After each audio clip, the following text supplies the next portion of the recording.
Magandang araw, Casimero versus Inoue sa Saudi Arabia. Sa Disyembre, poster ng mega fight nagtrending sa social media. Nag-alab na naman ang mundo ng Philippine boxing matapos magpakawala ng malaking pasabog ang kampo ng dating 3 Division World Champion na si Janrel Angas ng Pinas Casimero. Sa pamamagitan ng isang post sa kanilang official na Facebook page, ibinahagi ng kampo ni Casimero ang isang poster na nagpapaiwatig ng umano'y nakatakdang mega fight nila ng Japanese superstar at pound for pound king na si Naoya Monster Inoue. Pilipinas laban sa Japan, Saudi Arabia, Disyembre. Nakalagay sa kontrobersyal na poster ang mga linyang Pilipinas laban sa Japan. Milyones ang taya. Boxing history is about to be written and the biggest fight in Asia. Saudi Arabia, December. Hindi rin nawala ang kilalang tapang at angas ng kampo ni Casimero sa kanilang caption na "Pikit muna mata nyong mga iyakin." Lalo pang nagpa-intense sa balita ang komento ng pahinang Quadralas It's My Boy na nagsabing abangan na lamang darating na opisyal na update dahil malapit na umano itong ilabas sa publiko. Mabilis na nagtrending sa fans. Dahil sa pasabog na ito, agad na naging mainit na paksa sa social media ang hypothetical match-up na ito. Inulan ng libo-libong likes at komento ang nasabing post mula sa mga tagahanga na matagal nang nag-aabang sa sagupaan ng dalawa. Para sa maraming Pinoy boxing fans, ito na ang pagkakataon para mapatunayan ni Casimero na may kakayahan siyang pataubin ang itinuturing na #1 best fighter sa mundo ngayon.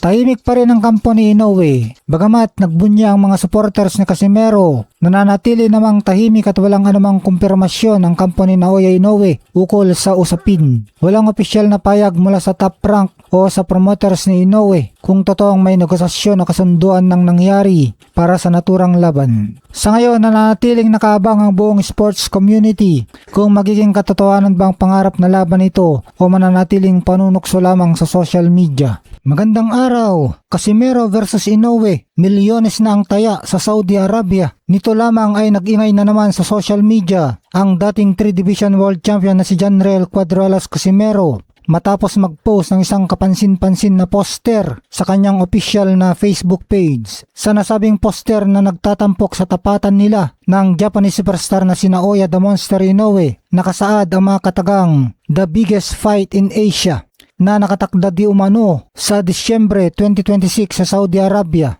Bukod dito, hayagan din nakalagay sa poster na mayroong paunang bayad na milyones si Casimero para sa laban na ito. Mas lalo pang naging mainit ang usapan dahil sa pampatama, ngunit kumpiyansang caption mismo ni Casimero, "Pikit muna mata nyo, mga iyakin." Dahil mismo si Casimero ang nagbahagi nito, marami sa mga boxing fans ang naniniwalang tunay na nakakuha na ito ng down payment at formal nang naikasa ang isa sa pinakaabangang sagupaan sa larangan ng boxing. Si Turkel Alshik ba ang nasa likod ng mega fight dahil nakalagay na gaganapin sa Saudi Arabia ang tunggalian? Malakas ang espekulasyon na ang chairman ng General Entertainment Authority ng Saudi Arabia na si His Excellency Turkel Alshik ang nagpondo at nagtulak sa mega trending na laban na ito. Kung si Alshik nga ang nasa likod nito, hindi na nakapagtatakang umabot sa milyon-milyon ang garantisadong premyo ng Filipino fighter na si Casimero. Ayon sa mga umiikot na balita at usap-usapan sa boxing community, $2 million o 120 million pesos. Ito ang tinatayang minimum guaranteed purse na posibleng makuha ni Casimero sa pakikipagharap kay Inoue sa Saudi Arabia. Swak sa mga naunang balita at negosasyon. Tila nagtutugma rin ang post na ito sa mga naunang pahayag at kaganapan sa mundo ng boxing. Kumpirmasyon sa petsa, nagtutugma ito sa mga ibinahaging detalye ng miyembro ng kampo ni Casimero na si Kuyang Joseph. Kamakailan na Disyembre nga ang susunod na balik ring ni Casimero. Payag ng kampo ni Bam Rodriguez. Kamakailan lang ay sinabi ng trainer ni Jesse Bam Rodriguez na si Robert Garcia na wala namang formal na offer si Inoue sa kanila at ngayon tila malinaw na kung bakit dahil mayroon palang palihim at mas malaking negosasyong nagaganap sa pagitan ng kampo ni na Turkel Alshik, Koki Kameda na promoter ni Casimero at Hideyuki Ohashi na promoter naman ni Inoue upang sa wakas ay may takda na ang Inoue versus Casimero. Sa kabila ng mga batikos at kontrobersya, malinaw na buhay pa rin ang pangarap ng mga Pilipino na makitang magkaharap sa ibabaw ng ring sina Cuadro Alas at The Monster sa isang makasaysayang gabi sa Middle East. Magandang araw, General Casimero. Nakatanggap na ng milyong-milyong guaranteed purse para sa inaasang bakbakan laban kay Naoya Inoue. Muling naging maingay ang mundo ng Philippine boxing matapos lumabas ang balitang natanggap na ng 3 division world champion na si General Cuadro Alas Casimero ang kalahati ng kanyang guaranteed purse matapos pumirma ng panibagong kontrata sa ilalim ng Kameda Promotions. Ayon sa mga mapagkakatiwalaang source, hindi bababa ng $2 million. Tinatayang higit 116 million pesos ang guaranteed purse ng Pinoy boxer. Isang malaking halaga na sumusunod sa kalakaran ng malalaking fight purse sa Japan. Tulad na lamang ng naiulat na $5 million purse ni Junto Nakatani. Ayon sa mga ulat, paunang bayad pa lamang ito kay Casimero at maaari pang lumaki kapag formal nang maikasa ang kanyang pakikipagtuos sa hapon na si Naoya The Monster Inoue. Mga highlights ng balita, milyong-milyong paunang bayad. Natanggap na ni Casimero ang kalahati ng kanyang $2 million guaranteed purse mula sa Kameda Promotions. Target na petsa. Patuloy ang negosasyon para sa posibleng pagharap nila ni Inoue bago matapos ang taon. Sakripisyo sa timbang. Pumayag si Casimero na bumalik muli sa Super Bantamweight Division upang mapagbigyan ang hiling ng kampo ni Inoue. Handa nang umakyat sa ring laban sa The Monster. Matagal nang inaabangan ng mga boxing fans sa buong mundo, lalo na sa Pilipinas at Hapon, ang bakbakang Casimero versus Inoue. Bagamat wala pang opisyal na anunsyo mula sa kampo ni Ohashi, promoter ni Inoue, malakas ang kumpiyansa ng marami na si Casimero ang napupusuan para sa susunod na malaking laban ng Hapon. Pumayag ng ating kababayan na bumaba muli ng timbang sa Super Bantamweight para lamang matuloy ang bakbakan nila ng tinaguriang The Monster ng Japan. Kung sakaling matuloy ang naturang tunggalian, inaasahang ito ang isa sa pinakamalaking fight purse at pinaka-inaabangang showdown sa larangan ng boxing ngayong taon. Magandang araw, 120 million pesos ang offer ni Inoue kay Casimero para sa tapatan nila. Kung makakalaban pala ni General Casimero si Naoya Inoue, ang potensyal pala na ibabayad sa kanya ay $2 million o 120 million pesos. Napakalaki nito, mas malaki ito kumpara sa kabuuang kinita ni Casimero sa buong karera niya sa boxing.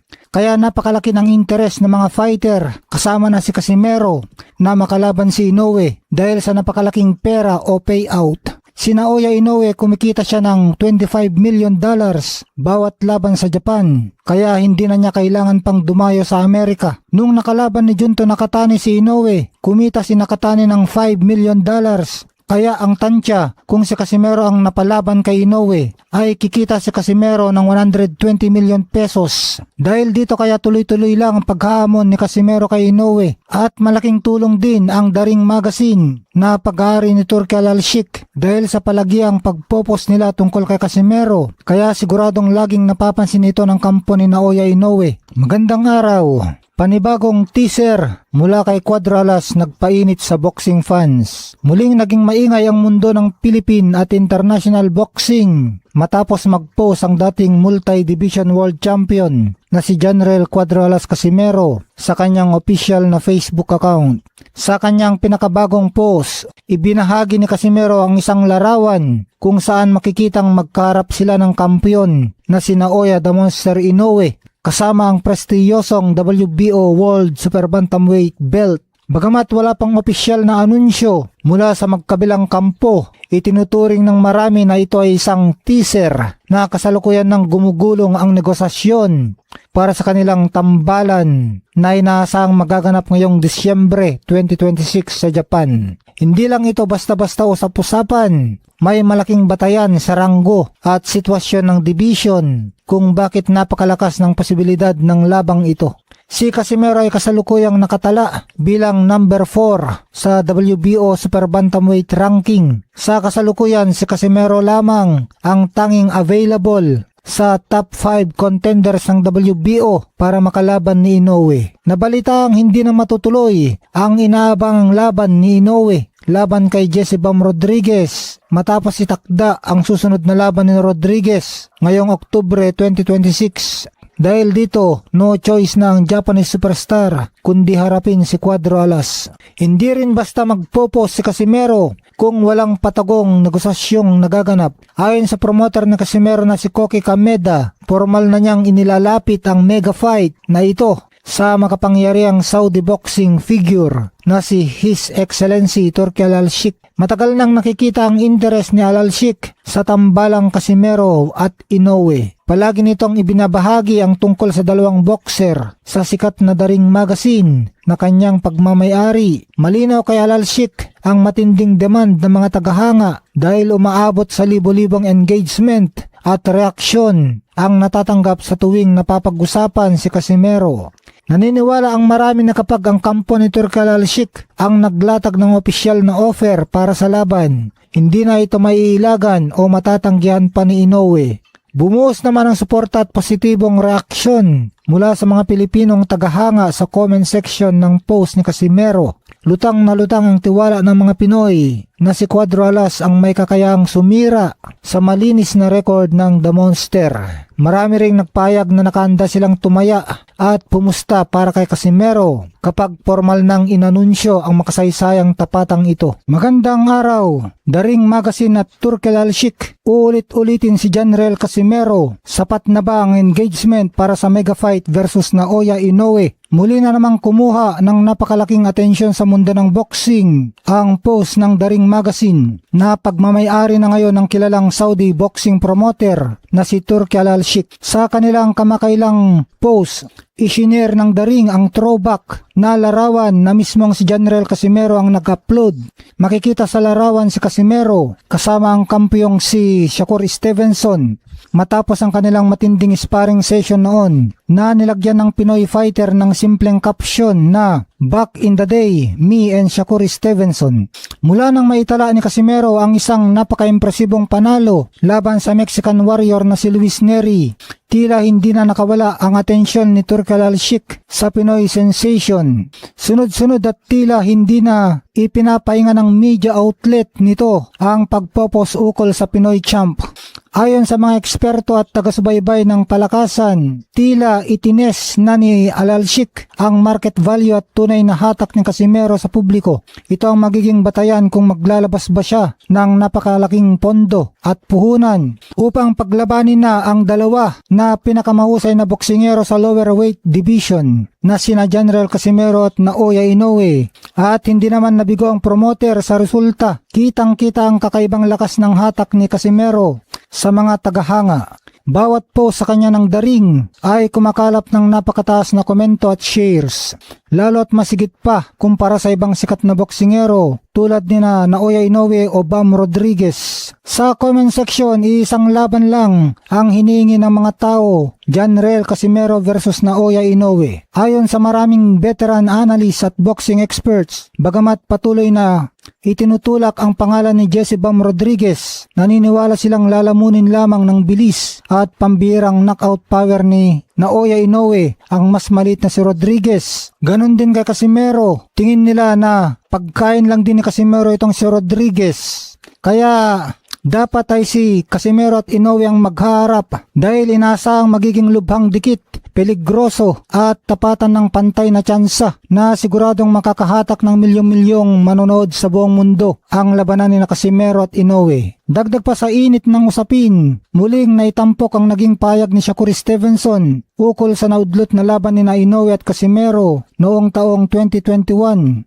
Ayon kay Stevenson, ang pangunahing dahilan kung bakit hindi natuloy ang laban at hindi man lang lumipad si Inoue patungong Estados Unidos noon ay dahil sa takot ito kay Casimero. Sa pananaw ng Amerikanong kampiyon, alam ni Inoue sa kanyang sarili na malaki ang posibilidad na matalo lamang siya ni Casimero sa mga panahong yun, kaya mas pinili nitong umiwas. Sa patuloy na pag-ingay ng pangalan ni Casimero sa tulong ng Daring Magazine at sa bukas na interes ng mga promoter tulad ni Turki Al-Sheikh, mas lalong nagiging malapit sa katotohanan ang pangarap ng mga fans na makitang magtuos sa wakas sina Casimero at Inoue sa loob ng lona. Mawawalan na nga ba ng dahilan si Inoue para iwasan pa si Casimero ngayong ang mismong publiko at ang malalaking pera sa Saudi Arabia ang humihingi na ng laban. Magandang araw, pag-usapan natin. Turki Al-Sheikh, niluluto na ba ang mega fight ni Casimero at Inoue, ang pinakamalaking laban sa lower weight division? Mukhang inihanda na ni His Excellency Turki Al-Sheikh ang mundo ng boxing para sa isa sa pinakabangang tapatan sa kasaysayan ng lower weight division. Janrel Cuadralas Casimero versus Naoya the Monster Inoue. Napapansin ng mga taga-subaybay ng boxing na nagiging madalas ang mga post ng The Ring Magazine na pagmamayari na ngayon ni Al-Sheikh patungkol kina Casimero at Inoue. Lalo pang umaayon ang pagkakataon para sa Filipino champion matapos maiulat na hindi na matutuloy ang pinaplanong mega hit sa pagitan ni Inoue at Bam Rodriguez sa Pebrero 2027. Kasunod ng pagkakaroon ni Rodriguez ng nakatakdang laban sa huling bahagi ng taon.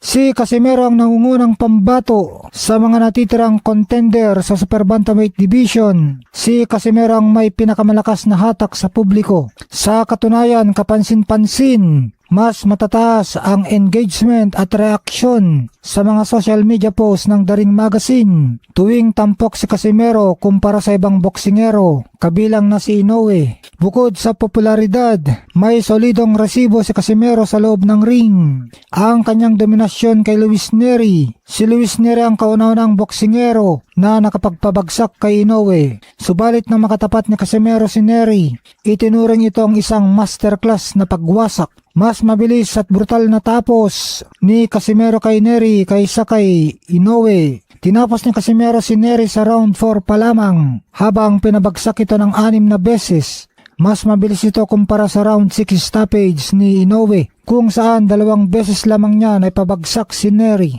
Dahil dito muling ipinaalala ni Casimero ang kanyang kataga. Kung talagang ayaw akong labanan ni Japanese Turtle, okay lang. Dahil sa pagtalo ko kay Nery ng ganong kabrutal, parang tinalo ko na rin si Inoue. Ang interes ni Turki Al-Sheikh at ang what if, hindi rin may tatago ang matinding interes ni Turki Al-Sheikh sa matchup na ito. Kamakailan ay nagpost pa ito ng tanong sa publiko, ano kaya ang naging resulta kung natuloy ang naudlot na laban ni Casimero at Inoue noong Abril 25, 2020 sa Las Vegas. Ang pagiging curious ni Al-Sheikh ay malinaw na indikasyon na nakikita niyang napaka-kompetitibo at kapanapanabik ng tapatang ito. Di tulad ng ibang nakalaban at natitirang mga contender sa Super Bantamweight na tila kulang sa ingay at predictable ang resulta. Ang pagharap ni Inoue at ng angas ng Pinas lamang ang nagbibigay ng totoong banta at excitement sa mga tagahanga.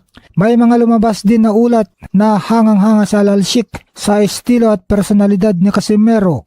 Maging ang sikat na one-hand push-up ni Cuadralas matapos niyang inakaut si Duke Maika ay napansin at pinuri ng Saudi official dahil sa ipinakitang lakas at stamina nito kahit katatapos lang ng laban. May naamoy ba kayo? Sa kasalukuyan nasa Japan si Casimero upang makipagpulong sa kanyang promoter na si Koki Kameda para ayusin ang kanyang mga susunod na akbang at kumuha ng mga matitinding sparring partners. Matapos ang magkasunod na tampok sa kanila ni Inoue sa The Ring Magazine, nag-iwan ng palaisa pang komento si Casimero. Wala ba kayong naaamoy? Isang pahiwatig na posibleng gumagalaw na ang mga negosasyon sa likod ng entablado.